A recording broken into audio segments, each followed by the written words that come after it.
আবর্জনা ফেলার জায়গা পরিবর্তনের দাবিতে উত্তাল প্রতিবাদ হাইলাকান্দিতে। শহরের আবর্জনা ফেলা হচ্ছে একটি গ্রামে এবং তারই জেরে হাইলাকান্দি জেলার সেই গ্রামের বাসিন্দাদের জীবন অসহনীয় হয়ে পড়েছে। আমরা দেখাচ্ছি সেই ছবি, একটি গ্রামে এভাবে আবর্জনা ফেলা হচ্ছে এবং তার জেরে রীতিমতো দুর্গন্ধময় পরিবেশ, অস্বস্তিকর পরিবেশ ভুগছে সাধারণ জনগণ এবং হাইলাকান্দি জেলার সেই গ্রামের বাসিন্দাদের জীবন অসহনীয় হয়ে উঠেছে।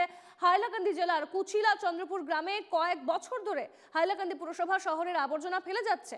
আবর্জনার দুর্গন্ধে গ্রামের প্রায় 500 পরিবারের জীবন দুর্বিষহ হয়ে উঠেছে। এর প্রতিবাদে রবিবার বিক্ষোভ দেখালেন গ্রামবাসী। আবর্জনা অন্যত্র ফেলার দাবি জানান তারা এবং শীঘ্রই ব্যবস্থা নেওয়া না হলে জোরদার আন্দোলনে নামার হুমকি দিয়েছেন গ্রামবাসী।